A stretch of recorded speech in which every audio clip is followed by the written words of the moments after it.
Okay, perfect. Well, we have a jam-packed session today, so I'm going to go ahead and get started. So welcome everyone to the final Wednesday of Parkinson Awareness Month and our Lunch and Learn series. We would like to thank our sponsor for this week, Brain Canada Foundation. Our focus this April is on hope through research. We want to continue to raise awareness of the importance the Alberta research community has on our Parkinson's community. Support for Parkinson's disease research in Alberta is extremely important.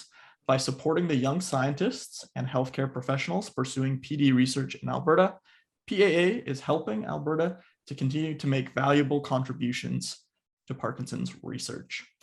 These individuals will play a vital role in the Alberta PD community for years to come. If you have any questions during the webinar, please submit them in the chat below. At the bottom of your screen, there's a chat blurb icon. Click it and the chat will appear on the right-hand side. After our presentations today, we will answer as many questions as we can. This webinar will be recorded and all information provided in the videos by Parkinson Association and the featured speaker and speakers is furnished strictly for educational and entertainment purposes only. This service is not intended to be diagnostic, prescriptive, or replace the relationship, advice, and/or care of your physician. General questions about symptoms, treatments, available medications, complementary and alternative healthcare therapies, and current research will be fielded. Our theme today is Our Impact, PAA's contribution to the research community in Alberta. And we have 4 presenters for you all with topics related to research they have been involved in. Our moderator today is Dr. Cara Ferreira, PhD, who is a current member of our board of directors. Dr. Ferreira received her PhD in medicinal chemistry and her MBA in strategic management from the University of British Columbia. As a scientist, she has led research related to medical imaging, including for Parkinson's disease. Welcome, Dr. Ferreira. Thanks so much, Declan. So I'm really excited to be here today. As Declan mentioned, I am currently on the board of the Parkinson's Association of Alberta, but I also sit on the research committee.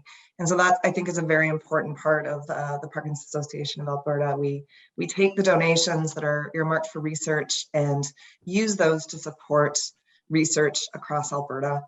And today, each of our presenters is a former recipient of funds from Parkinson's Association of Alberta. So thanks to everyone who has donated to research. And today we'll get to see some of that impact with the speakers that we have. So our first speaker is Dr. Jennifer Andrews. She is a Neuroscience PhD from the University of Alberta. She's currently at the Functional Neurosurgery Research Lab and is also doing medical school at the same time. So she's obviously very busy and we appreciate her time in taking the time out to speak with us today. So Dr. Andrews is going to speak on her work with DBS. Thank you so much. All right, I'll share screen.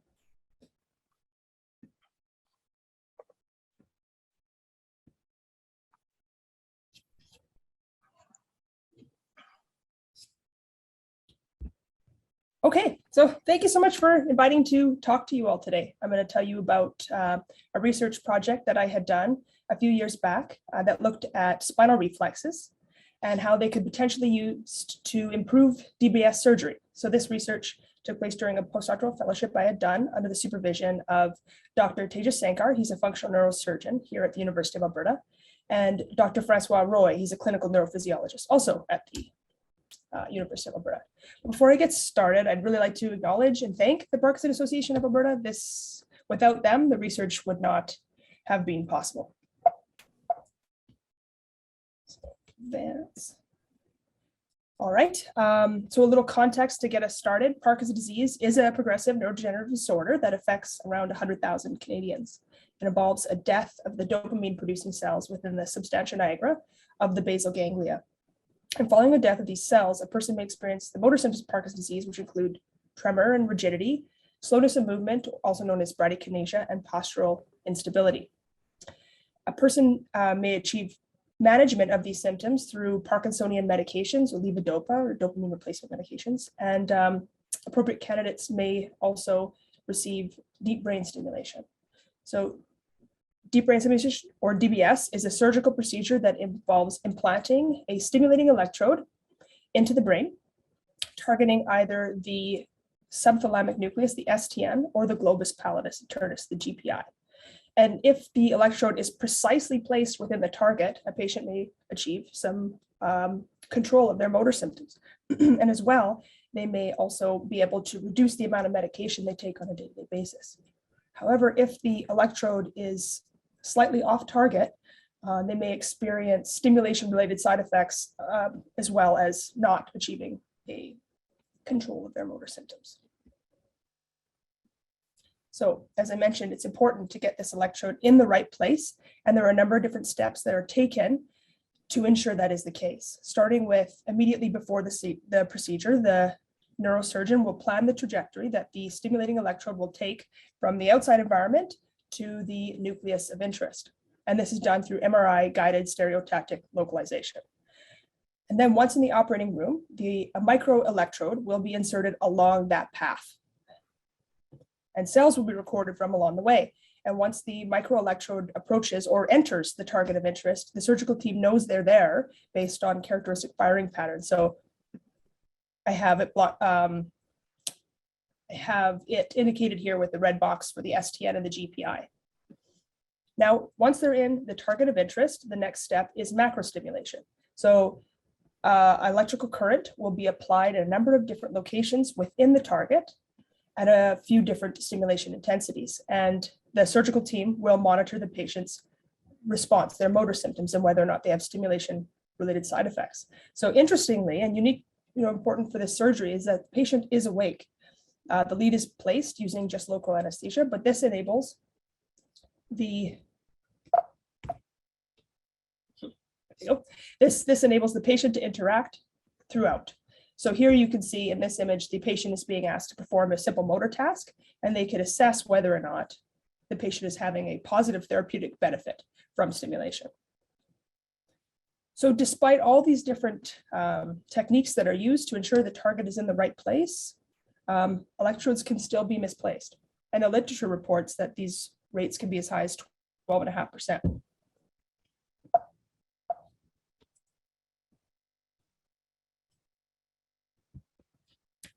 Okay, so we were wondering whether or not we can develop an objective biomarker, objective way of locating the sweet spot for the DBS electrodes.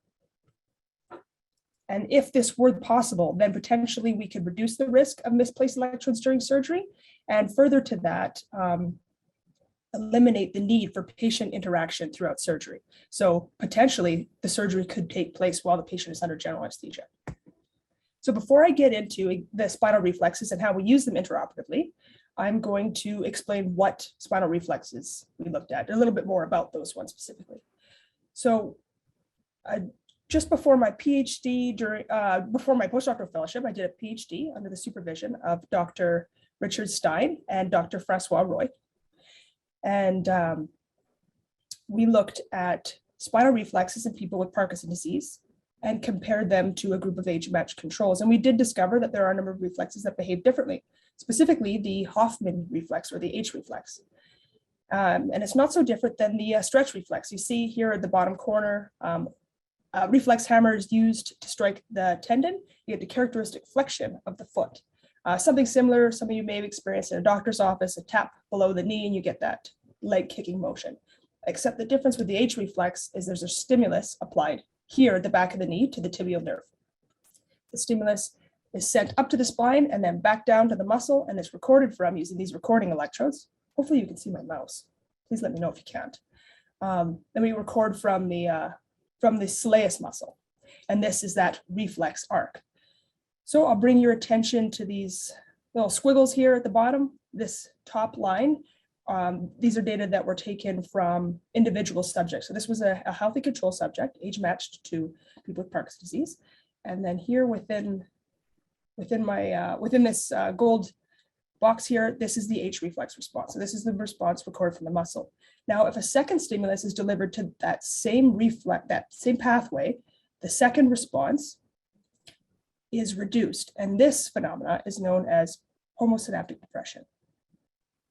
And it's said to be just the body's way of weeding out unnecessary information. It's a habituation, if you will.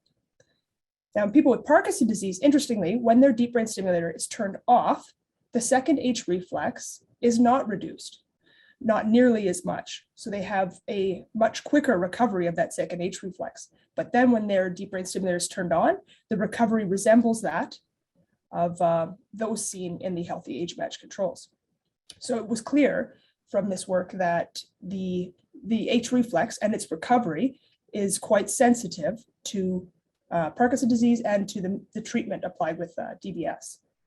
So we wondered whether or not we could use this technique to help find the sweet spot during surgery. So to test this, we recruited a number of people who were scheduled to undergo DBS surgery. This was a total of 26 nuclei. And we recorded the H reflex during microelectrode recording. So as I mentioned, during this time, the electrode is moved into the brain and towards the target. So when the electrode is within the brain, but nowhere near the target, we called that baseline. That was our baseline H reflex recovery value. Then we recorded the reflex again when the microelectrode was within the target of interest and then through it. The reason we did this is there is a fairly common reduction in motor symptoms that's seen once the microelectrode passes through the nucleus. And this is just likely related to damage to some of the cells in the nucleus and cessation of some of the pathological signals that may be sent from that nuclei. And then of interest was the H reflex that we recorded during macro stimulation. So once the electrode was within the target, but set to different areas within the nuclei, we also measured at that point. So we measured it at the suboptimal sites, so the sites where the patient did not achieve a optimal benefit from their DBS, and then maybe also a low threshold for stimulation-related side effects, and then again at the best clinical site. So this was determined by conventional means as the site that produced the most optimal therapeutic benefit. Okay, here are the data from 2 representative subjects. So these squiggles here again are not so different than the ones I showed you previously. We have the first H reflex on the left and the second H reflex on the right. And we can see that H reflex recovery decreases as the electrode was introduced into the target, both in both patient 3 and in patient 4. And we did expect this. Now, during macro stimulation, we saw that a greatest reduction in the H reflex recovery was apparent at the best clinical site relative to the suboptimal site. So this was as we had predicted. It was sensitive. H reflex recovery was sensitive to the location within the nucleus. And this figure here is just a graphical representation of these images on the left. The percentage on the y-axis is just a percentage where the second H reflex is expressed as a percentage of the first. So within this, this area I've indicated, you could see that there was a much greater reduction in post-activation or in H reflex recovery when the electrode was at the optimal site relative to the suboptimal site. Okay, a fair bit going on here, but what this shows is the data taken from all the subjects from our study. So on the STN, we had 15 different implants and the GPI was 11. And what we observed is in 13 of the 15 people that H reflex recovery was the lowest, or there was the greatest reduction in the recovery at the best clinical site relative to suboptimal. And that was the same thing for the globus pallidus internus. And the difference was significant.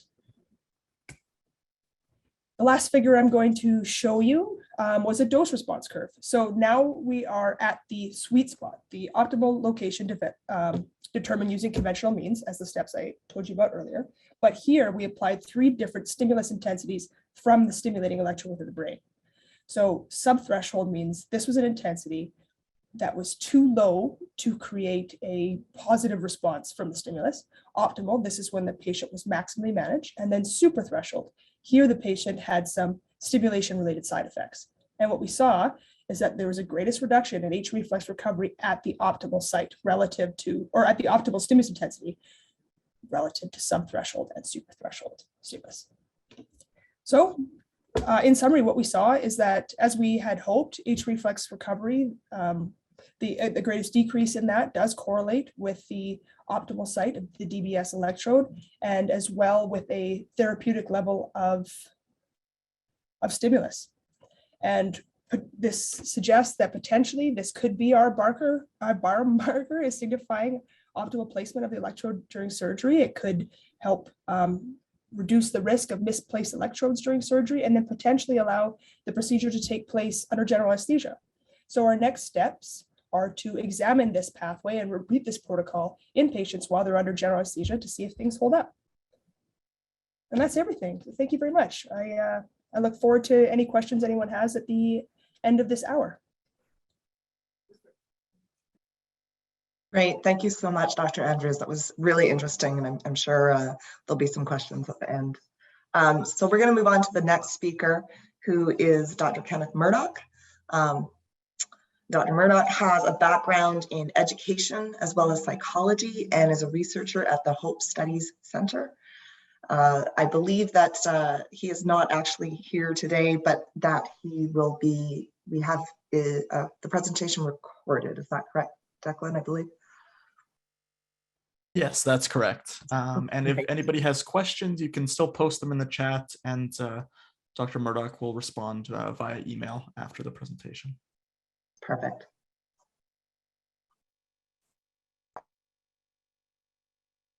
Hi there, my name is Kenneth Murdoch. I am a registered psychologist here in Edmonton, Alberta, and I'm also a PhD candidate at the University of Alberta. And so since around 2017, I've been collaborating with Parkinson Association of Alberta and doing some research focused on hope. And so I want to share a little bit about that research today. But first off, I just want to thank everyone at PAA for inviting me to be here, the staff, the clients, the collaborators, the donors, and anyone who's kind of here listening, for inviting me here, but also just kind of giving me this opportunity. I'm sorry I can't be with you in person, but you know, if you want to please contact me after you watch this presentation. I'll have my contact information at the end of this presentation, so please feel free to contact me. I love talking about this stuff and my research. A little bit about me. So I was incredibly fortunate to receive the Graduate Student Award or scholarship from Parkinson's Association of Alberta, and this was something I was immensely grateful for, because it connected me to the research community with people with Parkinson's and the lovely people who have all contributed to research around this. And kind of since receiving that award, I've been involved in several different projects, and all my projects focus in on hope. For nearly a decade, I've been a researcher at a place called Hope Studies Central. So Hope Studies Central, formerly called the Hope Foundation, is a part of the University of Alberta, and our task for close to 30 years has been to study the applications of hope in human life. So how hope can be used to help people flourish, help people succeed. And so along with our director, Dr. Denise Larson, we've been looking at and kind of had this real commitment to focusing on hope in practice, okay? So studying how hope can be mobilized and how hope can be applied in different contexts. And one of the contexts that we've looked at hope is actually with people with Parkinson's, okay? And so we are actually one of the largest research labs in the world dedicated to studying hope in human life. And so we've collaborated with a number of different disciplines, from neurology to nursing to education and other spots. And one of the researchers who we've had the real pleasure of working with is Dr. Janice Miyazaki. And so I'm going to talk to you a little bit today about one of the studies that we did in collaboration with a bunch of psychologists and neurologists. And so this was actually a really cool opportunity two disciplines to really touch base with each other and get a sense of how we can collaborate. And so I'll share a little bit of that today. But first, I want to just say a little bit about the research field that I come from. So I am a positive psychology researcher, and you'll see from the slide, what is positive psychology? Well, it's the study of what goes right in life, okay? And the aim of positive psychology is to understand, to test, to discover, and to promote the factors that allow individuals and communities to thrive. Positive psychology is a science dedicated to this, but a lot of people, when they ask me, like, what is positive psychology? Is it kind of just like focusing on only the positive? And not really, because what positive psychology is kind of looking at both the good and the bad. Psychology as a field has been very good at better understanding what can go wrong in our lives, right? What kinds of things ail us? What can be our deficits and things like that. Positive psychology is kind of a research field that goes, hey, wait a minute, there's another side to human life. There's abilities that we have, there's strengths that we have, there's attributes that are important to lead a meaningful life. And this is what positive psychology is all about. And so that's kind of where my field is. Within that kind of field of positive psych, I'm actually a hope researcher, so I study the concept of hope. Now, what is hope and why is it important? I'm going to talk to you a little bit about that today, because in the literature, in the psychology literature, there's tons of definitions out there of what hope is and what people think it is and things like that. But I always find that, when I ask people about hope, I've talked to a lot of people, and primarily the definition that really sticks out for them is by Edie and Jevney, prior research affiliates with Hope Studies Central. And hope is they define hope as the ability to envision a future in which you wish to participate. The ability to envision a future in which we wish to participate. And so, following up on that definition, you can see that hope is really unique to each person. If you talk to one person about hope and then you talk to another, these understandings are going to be different, right? And so that's something we really honor at Hope Studies Central, in the sense that hope is, in the words of Ronna Jevney, our prior director, hope is as unique as the clothes we wear, right? We each have unique hopes, unique dreams, unique aspirations. And another thing about hope is that it's kind of and why I think it's important to know about hope when we think about something like Parkinson's disease, is that hope is a mature emotion. Hope is not just focusing on the positive, right? Indeed, if we think about hope in each of our lives, it often, the need for hope or the awareness of hope comes up in times in our life when we're maybe struggling, when things have knocked us down, or when things have changed, right? And so indeed, the need for hope arises in the face of suffering and uncertainty. And so the maturity of hope is kind of about acknowledging that uncertainty, acknowledging that, but also having the ability and the courage to actually envision a future in which we wish to participate. And that's why it's so unique to each and every one of us. And so this is what I've spent a lot of my life studying, right, is hope. And we've been kind of at Hope Studies Central putting together a program of research trying to understand how hope can be beneficial to lots of folks, but people with Parkinson's particularly, we've put together kind of a research program around that as well. So the importance of hope, I want to just say a little bit about the importance of hope, what we've seen in the literature. Hope is something that psychologists have been trying to measure and trying to understand for a long time. And there's kind of a benefit to this in the sense that people have been able to kind of unpack how hope actually can help in a lot of different aspects of life. And so it's been studied so much, hope, that actually we've been able to connect hope to a lot of very, very important outcomes throughout the lifespan, okay? So higher hope is related to better outcomes in virtually every aspect of life. So as we age, hope is our friend. It's something that supports us through life difficulties. It connects us to resources when we're in, not such a good place. It's an important resource. And another thing we found out in hope research is that hope is adaptable and it has the ability to change. And this means that maybe there's interventions that can be built around fostering hope, around increasing hope.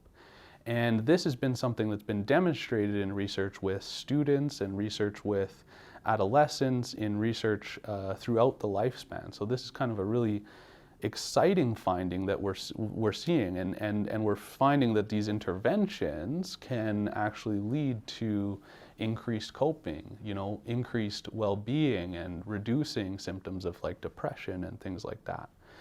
And so we know that there are some kind of benefits and some documented benefits to hope. And so at Hope Studies Central, I want to talk about one of the kind of big projects that I've been a part of and that I had the privilege of kind of helping out with. So with Hope Studies Central, in collaboration with the Movement Disorders Program at the U of A, Dr. Janice Miyasaki, and all of the dedicated kind of professionals at Parkinson's Alberta, or Parkinson Association of Alberta, we had conducted a study in, around 2016 to 2020 that was called the Strength, Hope, and Resourcefulness Program for people with Parkinson's disease.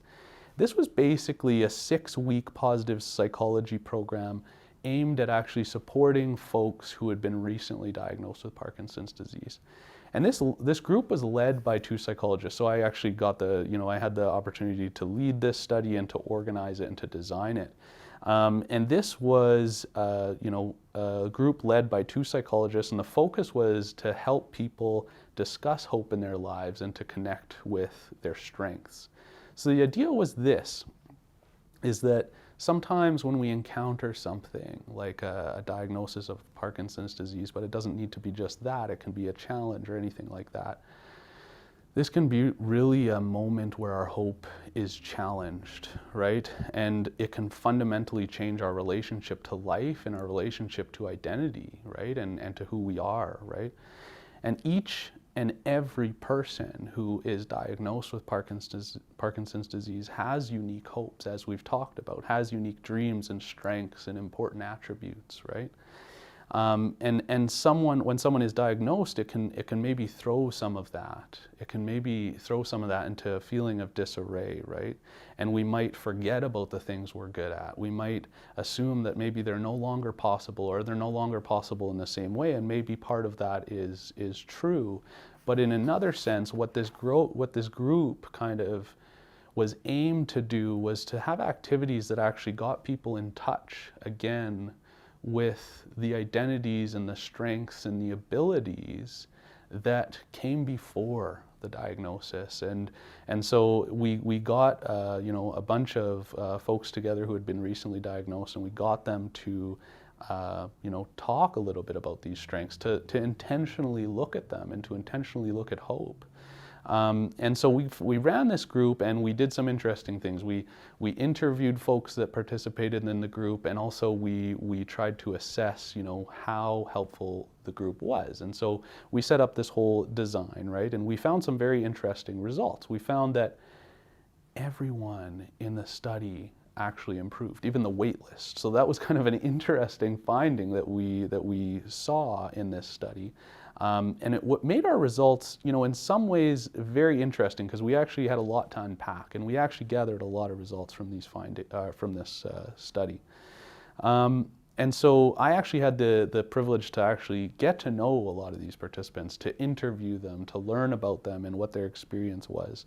And we actually published these findings in Parkinsonism and Related Disorders, which is it's a journal that is frequently on the cutting edge of Parkinson's disease research. And this was a real interesting thing for me, because I don't think that there was a publication in there that was focusing on positive psychology. So it was a really exciting time to kind of show this collaboration between counseling psychology and neurology and rehab medicine and all of these kind of connections there.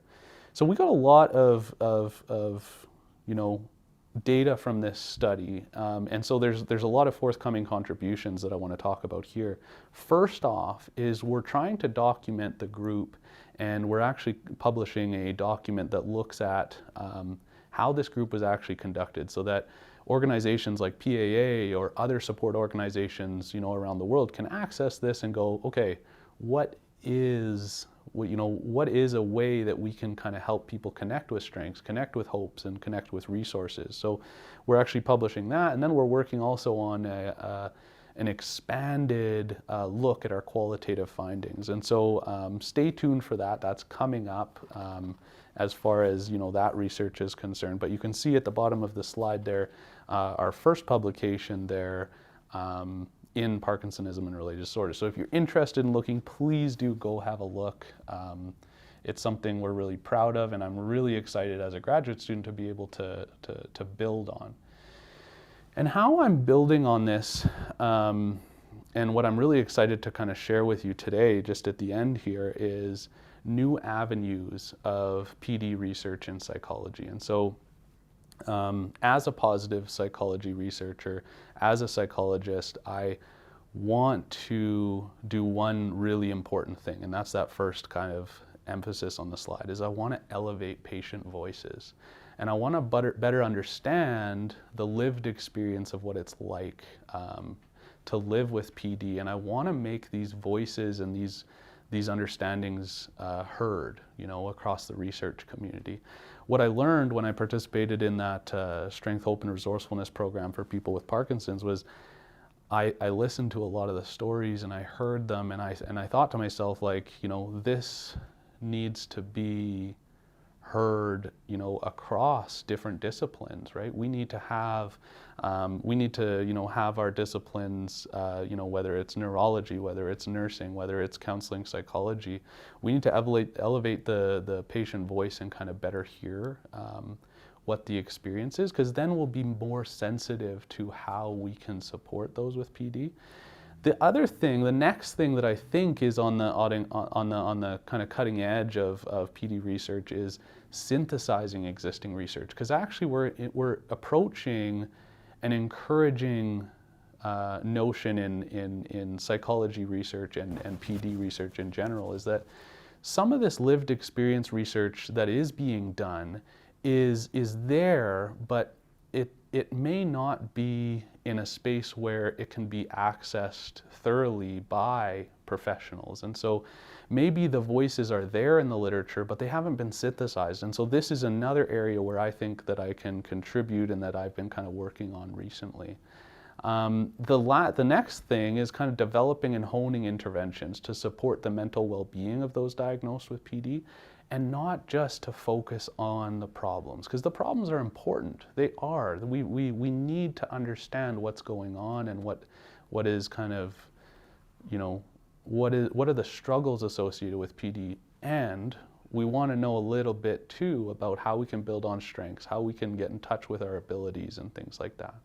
And the last thing I'm really excited about is collaboration. So something that I've really loved about my collaboration with PAA and the research I'm doing is kind of connecting different disciplines. I've never had the opportunity to do research with neurologists or nurses or things like that. But I think the people who have Parkinson's are best served when these disciplines can collaborate. And so I've really kind of enjoyed that, and yeah, so this is kind of the new avenues where I feel like I'm really excited about, and also I'm really I'm excited to be involved and to potentially add to the literature in that way. And so I really appreciate you all having me here today. That's all I have. But if you want to contact me, please do. So my email is kcmurdoc@ualberta.ca. Please contact me, if you're interested in my research or seeing any of this stuff. I'm happy to chat about it, and thank you very much. We will move on now to Dr. Darren Clark. She has a degree in psychology and a PhD in neuroscience. And she's going to talk to us today about brain rhythms and neural noise patterns related to the subthalamic nucleus, motor and non-motor symptoms in PD. So that was a mouthful, but I'll pass it over to Dr. Clark to explain more. Hi, everybody. Just 1 second. I wasn't quite prepared yet. Perfect. All right. Looks good. Okay, great. So sorry for the mouthful. I will definitely simplify in my actual talk. So I'm going to talk to you today about whether the noise in your brain has anything to do with the symptoms of Parkinson's disease. Oh, hold on. Oh, there we go. So as we've already heard today, deep brain stimulation is a neurosurgical therapeutic intervention that involves placing a small stimulating electrode into an area of the brain in order to alter its function. And DBS, or deep brain stimulation, has been widely used for movement disorders since the 1990s, and it was approved for Parkinson's disease in 2002. Since that time, it has been investigated for many neurological indications like epilepsy, pain, Alzheimer's. There's many more now, and more recently for neuropsychiatric indications like obsessive compulsive disorder. My talk today is going to focus exclusively on deep brain stimulation of the subthalamic nucleus, so one of the two targets that you heard about earlier in Parkinson's patients. And so deep brain stimulation can be a life-changing therapeutic for someone living with Parkinson's. And just to give you an idea, we've heard a little bit about it already, but I have some videos here for you. So here you see 2 videos that were taken on the same day, just a short time apart. This man has been implanted with a DBS device in the subthalamic nucleus. And on the left, the video is with the DBS device turned off. And on the right, it's just turned back on. So you can turn it off and on remotely with a remote control device. And so I'm going to start this video first. And what you'll notice is just a bit of difficulty making facial expressions. You're going to see in a second that this particular patient is trying to open and close his fingers, and that movement is quite slow and choppy. He's got some difficulty initiating the movement. He has trouble opening and closing his hands smoothly. I'm going to start the video on the right, just so you can kind of see it side by side. You can see with the DBS electrode on, facial expressions are much easier. He's able to perform those motor tasks with his hands with no problem. The motions are smooth and without hesitation. You're going to see on the left the gentleman stand up, and that's quite difficult to initiate. You can see that the stability of his posture is compromised, and when he's walking, his steps are a little shorter, and he has trouble just performing the action of turning around and walking back toward the camera. On the right, with the DBS on, the postural stability is much better. Walking is smooth and with a normal gait, and he's got no trouble turning around and walking back this way. So as you can see from this example, DBS can be dramatically beneficial for the quality of life for these patients. But unfortunately, as we have already heard, not everybody is lucky enough to get a fantastic outcome like this gentleman. There are commonly side effects, and in some cases, the motor symptoms are just not adequately controlled. And sorry, I'm just going to go through this again. But luckily, there are new types of DBS devices that are allowing researchers to look for ways to improve deep brain stimulation. And this particular, so we've already heard about improvements in the ability to target that brain region and how that might improve outcome for patients undergoing DBS. But there are other ways that we can go about trying to improve that benefit. So this particular device has a very important innovation. So this DBS is not only able to deliver electrical stimulation to the area of the brain, but it also can record brain signals, the electrical activity from in and around the implanted electrode, and store that information for analysis later. So what kind of information can we extract from the brain in this way? Well, basically what we can record is the summed electrical activity in that entire area of the brain. And it's a complex signal. And the information that we can extract depends on how we analyze it. I'm sure you've heard about the idea of brain waves and the expression, oh, I've had a brain wave, which means I've had an idea. Well, it turns out that the brain does use waves to communicate, and they're in fact very important for the ability of different areas of the brain to work together to accomplish a task. And so how we can analyze this information is we can break it down into component frequency waves. And what this tells us is how much of each different type of wave we have in the signal. And that can tell us something about brain function or brain dysfunction. And when we do that, we can produce a plot that looks something like this. And what you see here on the x-axis is the frequency, and on the y-axis is just the amount of brain waves of each of these frequencies that's in our signal. And in Parkinson disease, there's too much beta wave activity in the brain areas that we target compared to the non-Parkinson brain. And so it's possible, perhaps this extra beta activity is interfering with the ability of the brain, of different brain regions to work together in order to regulate movement. And so how can we use this information to improve DBS? And there are more than one way to do it, but one of the most interesting is something called adaptive DBS.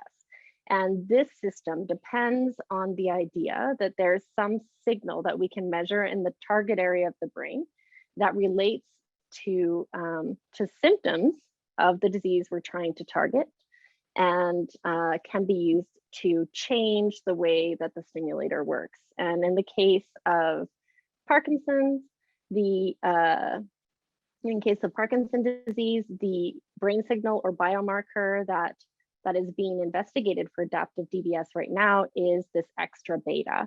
And importantly, when either medication or DBS is doing a really good job of improving symptoms, this extra beta seems to go away. So what this system does is it will start out sending a certain pattern of electrical stimulation to the brain region. Then the recorded brain activity is sent to a control system, which then analyzes the biomarker of interest, pulls out that information we're interested in. So in this case, how much beta is in that signal, and then determines if the biomarker has been corrected, or if that aberrant brain wave has been corrected. And then based on that, it will adapt the pattern of stimulation that is delivered to the brain. So there is some preliminary small studies that have shown that using DBS in this adaptive way does improve motor symptom control. But in not every circumstance do we see this increase in beta. So not every patient shows this pattern of activity. And also beta rhythms or beta waves relate really well to certain types of Parkinson's symptoms, but not all of them. So it's possible that targeting beta will work really well for some, but it might not be the perfect answer for everybody. So what other information can we try to pull out to improve this method? So if you remember, I mentioned that this is a complex signal that we're recording from the brain. It has more information than just how much beta oscillation is happening. We can also break that signal down to look at different parts of the curve. And so what I've done here, so this is the same data, just looked at two different ways, is I've fitted the portion of the signal that is being produced by the brain waves, the brain rhythms, and that's in blue. And separately, I've outlined what we call the background noise, or the pink noise in the signal. And this, for many years, it was thought that that background noise was just that. It was noise in the system. It wasn't meaningful. Everybody just ignored it. But interestingly, recently it's been shown that this background noise also changes in response to biological processes. So it changes depending on certain pathological states, sleep, and even how active or inactive a brain area is. So here's an example just showing how that background, the shape of that background changes with age. So younger adults have a steeper slope, and that's usually the parameter that we're measuring here, have a steeper slope of this background than older adults. And so we were interested whether this different type of information from the same data that we already normally collect to extract beta could give us useful information about Parkinson's, symptoms of Parkinson's. So, okay, so in the operating room, I think this was already briefly gone over, but we routinely record electrical activity in order to confirm our placement of the DBS electrodes. So we pass a small stimulating electrode wire through the target area, and as we are entering the target area, we're looking for changes in the electrical activity that relate to tissue borders and tell us that we are where we think we are. And we can also take advantage of these recordings. Oh, sorry. And so this is an example of just how we might pass the electrodes through different trajectories to line up the borders of the area that we're trying to target and just make sure we're being really precise. But we can also just use these recordings that we're taking anyways and break them down, as I already mentioned, into this power spectrum, something called the power spectrum, where we can look at both the oscillatory or the wave information and also the background noise. And so we did this for, we looked at information for 19 different targets, and we separately fitted those two different components for every patient. And so this is just to show you how we can compare independently those two parameters. So here at the top is the power spectrum fitted for the brain rhythm information and the background noise for one patient and another patient. And on the bottom left here, you see only that background information plotted.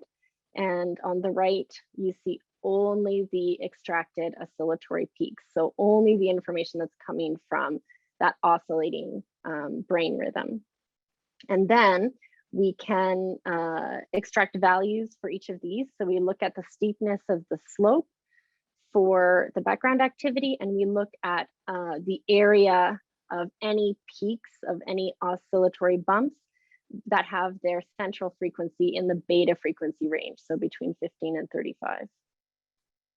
And then we can compare that to compare those numbers to the severity of motor symptoms, and that's what we've done. So what you see here is that, like previous studies have shown, we also find that the amount of beta activity in that brain rhythm relates to the severity of motor symptoms, which you can see here on the x-axis, measured by UPDRS-3.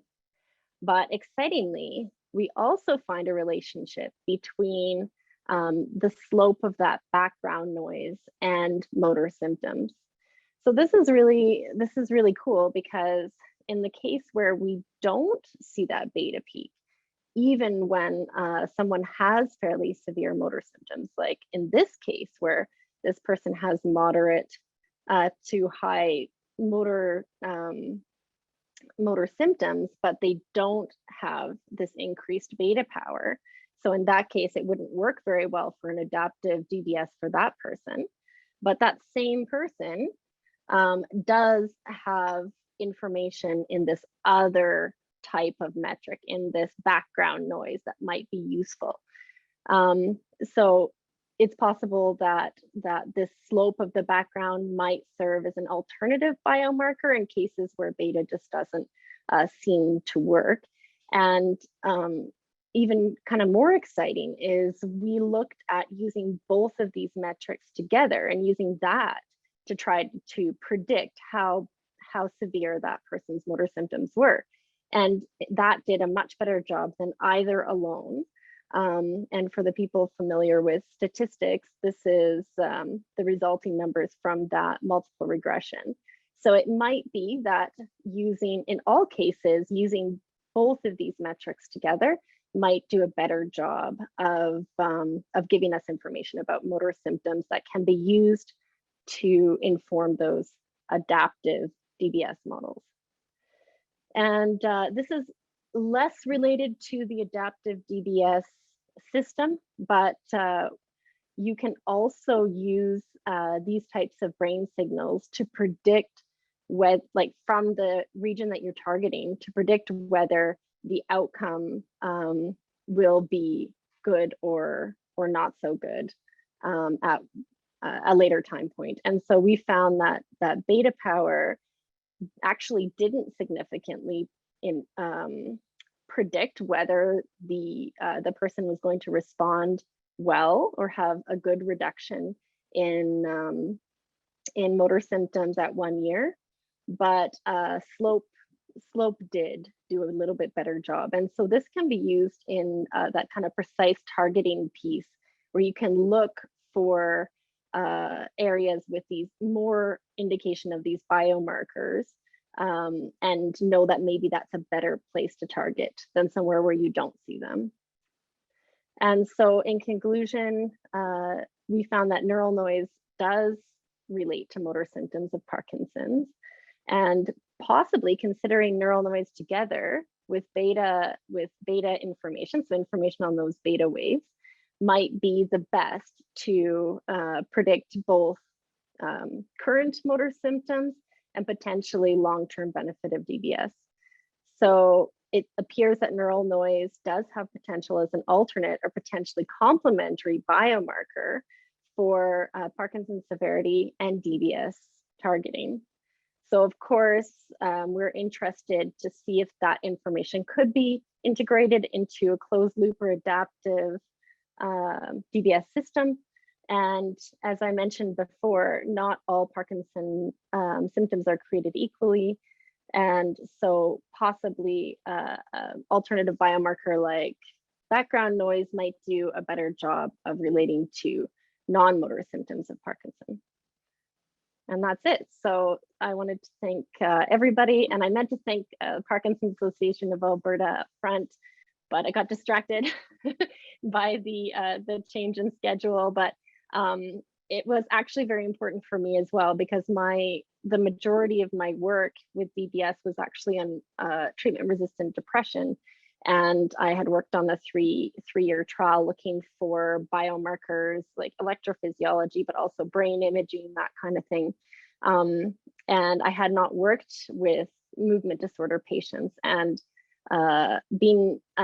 receiving the Parkinson's funding allowed me to try to expand my knowledge into this amazing area of movement disorders. And so it really wouldn't have been possible without their support. So thanks. Okay, thank you so much, Dr. Clark, and thank you for stepping in early as we dealt with our technical issues. Much appreciated. Very interesting work. Did I stop sharing? Oh, okay. You did. Perfect. So now we'll go to our last speaker, Dr. Chomiak, and hopefully the technical issues have all been dealt with now, and we'll be able to get through the presentation.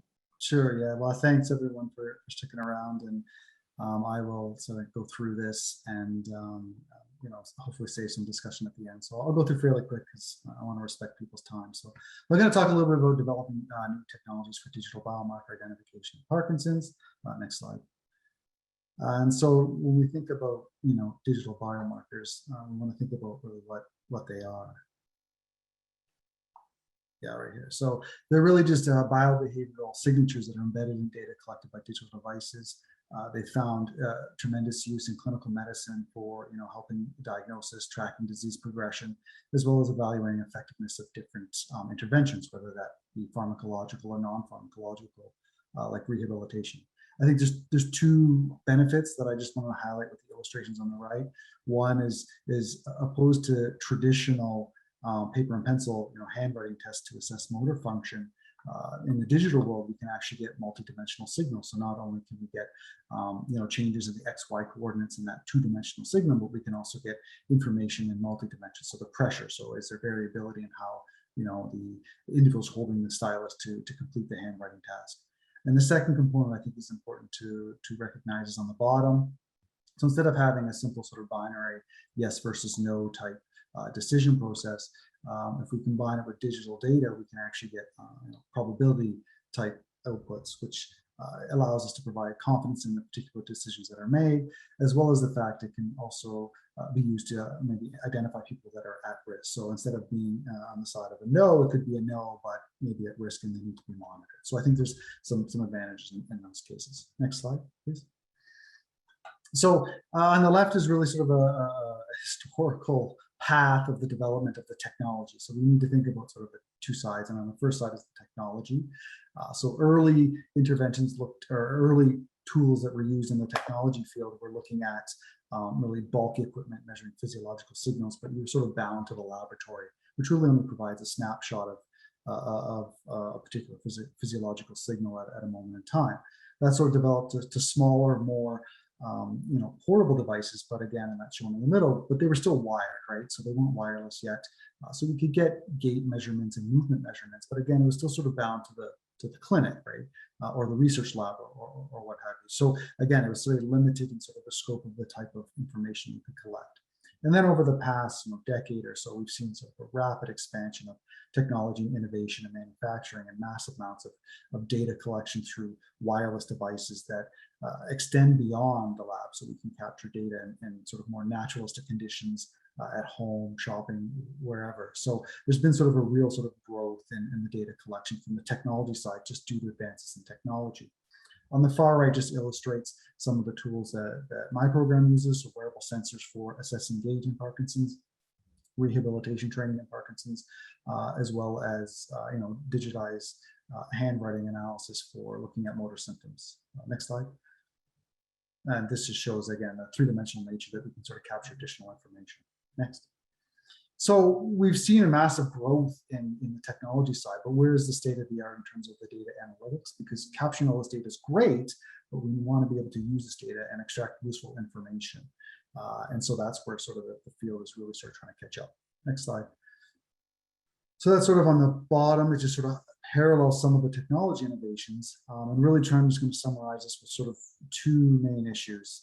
One is that the earlier techniques that were used were great from a computational standpoint, very efficient, fast, but were sort of limited in their performance, right? So they reached sort of the ceiling effect. And that's illustrated by those traces, the red and black traces that you see on the slide. So consider those, it doesn't matter what they are. They could be EMG, EEG, accelerometer traces, it doesn't matter. The point is that let's consider one as let's say a baseline and one as an intervention. Again, it doesn't matter, this is just to illustrate a point. Now, when we look at them biology, we say, oh, but there's really not much there. It's hard to see much. Again, as researchers, we would probably take it one step further and use some powerful linear analysis tools like spectral analysis. Next. And we can see with that we look at the spectral profile, very similar. And so we might conclude that there's really nothing happening there. But what if I told you that these are actually very different depending on how we look at them? So if we actually project these into multi-dimensional space, just press next, we can see that they're actually the shape of these data characters are dramatically different. So if we saw that, we would say, oh, well, clearly something's going on, right? And so this is one of the limitations of these linear tools like spectral analysis, which are quite powerful, but can miss sometimes important information. So this leads to the next, right? So this is where many of us have heard about deep learning, and it's sort of invading every aspect of our life. And one of the reasons why it's so ubiquitous in use right now is because it can kind of overcome some of these limitations of performance, right? So it's thought that you need deep learning to overcome this sort of ceiling effect of sort of this roadblock of performance. And you can sort of burst through that and get superior levels of performance, which is what we'd want to think about using with respect to being highly accurate. Just hit next. But there's some other issues with it, right? And so the downside is that they're computationally complex. The models are very complex. They use a lot of power. They use a lot of energy. And if we think about our portable devices, what are the two most important things that we usually care about? Well, we care about the size of the data storage, right? Because if it doesn't have a lot of data storage, we can't take a lot of photos, we can't take a lot of videos. And also battery life. If the battery life is not very good, that's a downside. And so that's a real challenge when it comes to looking at sort of deep learning or complex models. Again, and policy starting to realize that it can actually have an astounding impact on climate change and carbon footprint. If we hit next. And this is just to illustrate, the impact of using, one natural language processing deep learning model compared to, the carbon equivalence of a flight for one passenger from New York to San Francisco. Again, is way less than using the carbon equivalence to power a model generation and deep learning. And remarkably, it's over half of what would be used for the lifetime of an automobile, both its manufacturing and lifetime fuel usage. So the point here is really to point out is we've got two situations. We've got very simple, computationally efficient models, but they're sort of limited in sort of how far their performance can go. Then we turn to deep learning, which are very complex models, and they can be quite superior with respect to performance, but they're associated with some of these other limitations like increased computational complexity, runtime, and power usage. So next. And so really that's where some of my really recent research is really sort of focusing on is developing computational tools that can hopefully take the best of both worlds. They can be computationally efficient, so we don't sort of have some of those limitations with increased computational power and complexity, but have superior levels of performance. Next. So this is really what we've sort of been working on the past couple of years. I'm not going to go into all the details in the math. It's all published, so if you're interested in math, you can look at it. I just want to really sort of highlight conceptually how it works. And the basic idea is if we think about data, in this case, we're just going to look at American football versus a New Zealand rugby ball. And if we sort of sit back and think about that, if we saw this and say, well, how do we know that these are different? Well, if we look at visually, oftentimes they can be quite different even within a particular type. So for example, American football made by Nike versus an American football made by Wilson will be different. They'll have different markings, they'll be different colors. Same thing with rugby balls. They can have different branding, colors that are contained with them. So it's somewhat limiting to use that to distinguish. But what we can say is that the shape is quite invariant. And one of the most striking features with the difference between these two balls is the vertices or the ends. The American football has a much sort of high curvature structure versus a rugby ball that lacks that high curvature structure. Next. And so we can quantify that. We can just sort of really quite simply measure the distance between each point along that shape. And if the shape changes, we can actually see changes in the curvature. Next. So that's just illustrated here with this animation. So if we take the shape as shown on the left as sort of squishing the oval, which is really just sort of representing our sort of rugby ball that gets squished, and we get sort of higher curvature ends, which sort of now sort of looks like an American football. We can see on the right sort of a visualization of this where the black and blue ribboning represents low curvature structures, and and then the red and green represent the high curvature structures or sort of the vertices. The point being is that we can start to capture very detailed information and shape, which can be used to distinguish and quantify different types of data structures. Next. And so, like I said, this is published. The basic take-home message from this whole method is that data has shape. It can be quantified based on its complexity, and it can provide information in the underlying dynamics of the system. We validated this, tested this in multiple systems. Next. But I'm just going to talk about the handwriting trajectories, really to tie back to that first slide of a simple spiral drawing test. Next. So this is an example of two sort of architectures of deep learning models. I hope you find this slide confusing because that's the point. These models are quite complex, and of course that leads to increased runtime and power usage, and can really pose issues as I'll come to later. The basic idea with these is that you can take, even digital signals, you can take 2 dimensions, plot them, on an XY axis, and then get like a drawing, a digital drawing, and then analyze that, which is shown on the left. Or you can use the 1-dimensional time series data, create the 2-dimensional signal, and analyze those individually. And that's the example on the right, which uses the award-winning AlexNet and GoogleNet for deep learning feature extraction. Next. And so I think an advantage of this new approach, again, this is sort of analogous to the football and rugby ball example, is that if we can actually look at these different types of data together, right, so in multi-dimensional space. So again, here we're looking at XY, as well as the pressure that's applied when the XY coordinates are actually recorded, we can get a shape, an overall shape. And so we can sort of characterize this topology or the shape of this data cloud and provide or extract useful information or recurring patterns in this particular structure. Next.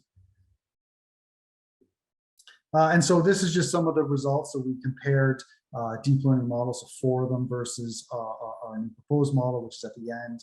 And importantly, from an accuracy or performance standpoint, it outperformed all of them. And I think the more important aspect is if we look at the second and third rows, the amount of data that was needed is less. Right? So this is basically speaking to that idea is that even if we think about models that can perform quite well, this new model is more efficient.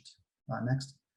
So even if we compare this model, so the model on the right, or the red box on the right, represents our newly developed method. The one on the left represents that model on the previous slide with AlexNet and GoogleNet. That model was also able to use just a single test. So this is less testing, less data extraction, less data storage, etc. If we look at those two, they both use one test. But if we compare sort of the efficiency and the computation, next, we see that the computational approach is superior for our developed method. So take-home message here is we're really trying to develop this model that can provide sort of deep learning level of performance and accuracy to identify unique features that may be used for diagnostics, but do so with the advantage of the computational simplicity and efficiency of some of the classic simpler models. Next. And so what does this really all mean? I think it's an important step in developing more efficient and accessible telehealth systems. So for example, on this plot on the left, which is shows the bandwidth accessibility issues in Canada. So the areas in red represent bandwidth levels that are below that needed for a video conference with a healthcare professional, right? So these tend to be in rural and remote areas. Often specialists tend to be localized in urban areas. So there's geographical and accessibility issues with respect to face-to-face time talking and assessment of Parkinson's or other conditions as well. And so I think developing some of these tools that are much more efficient, that don't rely on so much bandwidth, could provide a useful tool to provide sort of objective longitudinal monitoring and objective information that could be used to help build clinical management plans that could be personalized to individuals. So again, I think this is an important step in sort of moving forward and gaining some of these and overcoming some of these limitations, particularly in a place like Canada that's quite vast. Next. And so some of these tools, I know I went through pretty quickly in the interest of time, but these tools that are quite powerful, that more efficient, we're sort of exploring some of the other use cases. So looking at physiological signals from individuals with Parkinson's, seeing if we can identify risk factors for falling and phenol conversion to recurrent fallers, as well as developing and integrating into sort of a, hopefully a province-wide platform that could be used for education, rehabilitation, and longitudinal monitoring of symptoms. Next slide. So I'll leave it there. So hopefully, if there's some discussion, I'm happy to discuss. I just want to thank the people on the left are all part of the project or some of the projects. They've just been sort of an integral part of the process, and including everyone on the right that has supported this research, or at least some of the earlier steps, or even some of the recent steps in some of the research that we've been doing currently. So I want to thank everyone for their time and thank you for sticking around. Thank you. Okay, thank you so much. That was extremely interesting. So I know we're close to time here. I don't know if Declan, are we gonna have some time for yes. questions? Or? We can field a few questions. We've got about, let's limit it to about 5 to 10 minutes here. So if anybody has questions on any of the 3 live presentations or any questions regarding the pre-recorded presentation, you can put them in the chat, and regarding the pre-recorded one, we will pass along those questions to Dr. Murdoch and get you an answer there. So I think just while people are typing, maybe I'll start things off. Dr. Andrews, could you expand on how your work would allow the surgery, the DBS surgery, to be done under anesthetic? Could you expand on that piece from the presentation a little bit more? Yeah, I'd be happy to. So currently, the patient will will interact with the surgical team during surgery. They may be asked to do certain motor tasks, and then the surgical team will know whether or not they're improving with the stimulation or whether or not they're getting side effects.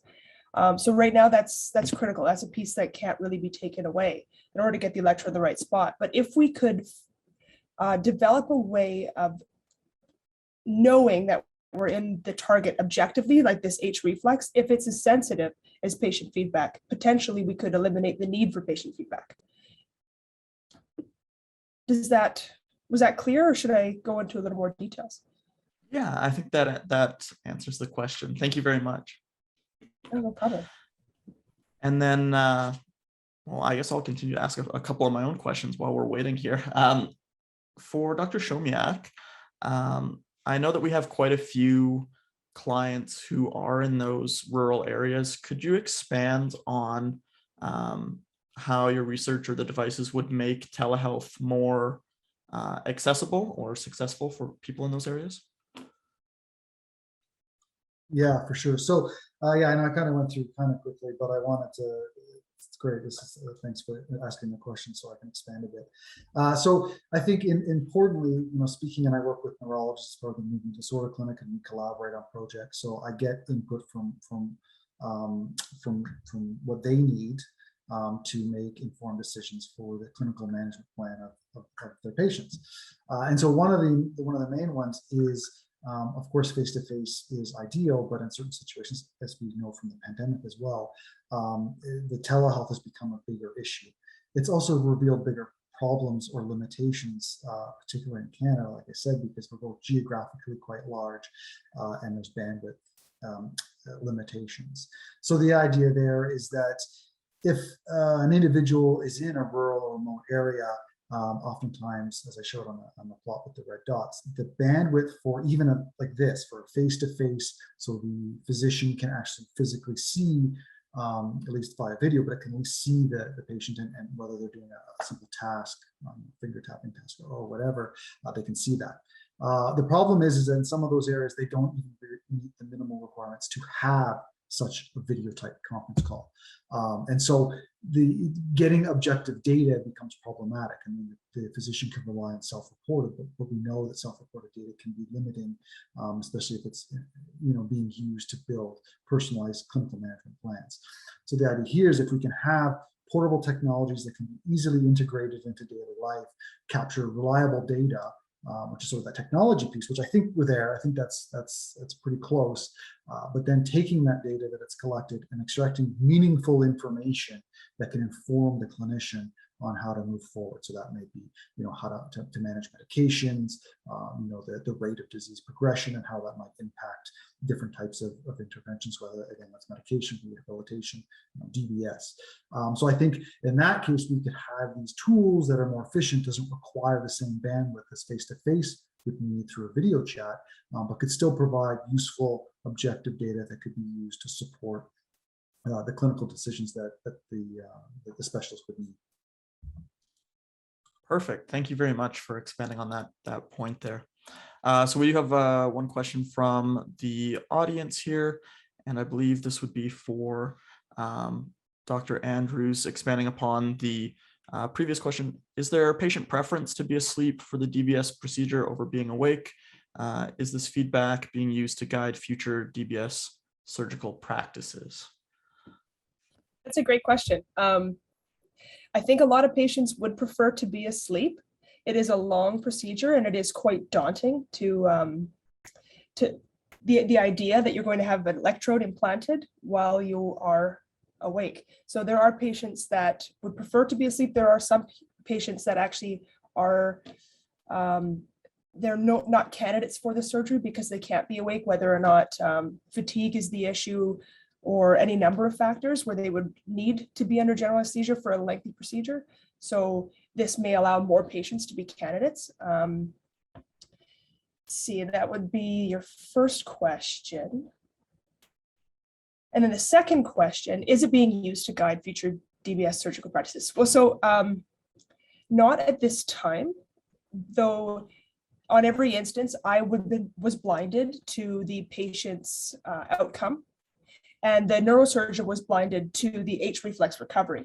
And every time we would have conversations, they would line up. The greatest recovery to, the greatest reduction in reflex recovery correlated with the optimal site. It was not every time. I mentioned the numbers. It was quite often.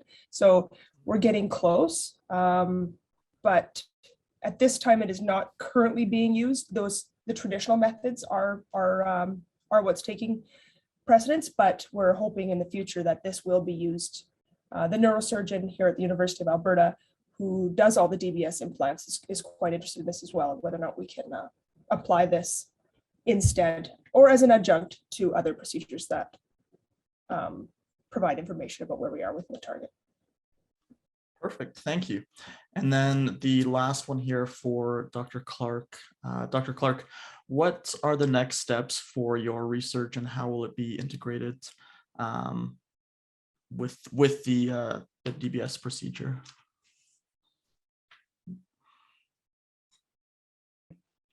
So for the, thank you for the question. For the neural noise data specifically, it's very early. This is really the first time anybody has started talking about neural noise as a potential biomarker for adaptive DBS. So our first goal would be to just gather more data. So to gather data from a larger set of patients and see whether we can substantiate trying to include this particular metric into some maybe acute adaptive DBS studies. So where we're not implanting a closed loop system into a patient, but just in the operating room, we turn on the DBS, and then we can adapt the parameters of stimulation based on those metrics that I was talking about, maybe beta and the background noise together, or separately. So that would be a little bit down the road, but of course that's where we'd love to go. Perfect, thank you. Okay, that will be our last question for today. So thank you to everybody who participated. Thank you to all of our speakers and to our moderator. So yes, thank you to Dr. Cara Ferreira for taking the time to join us and moderate today's webinar. And thank you to all of our presenters for sharing your knowledge. As well, thank you to everyone who was able to attend live and share questions. We hope you will join us at our next and final scheduled Lunch and Learn webinar this Friday at noon, featuring Dr. Oksana Sikorsky presenting on the state of research in Alberta. Registration is free, and you can do so through our website, parkinsonassociation.ca. All webinars will be shared on our YouTube channel and website. Thank you again for attending.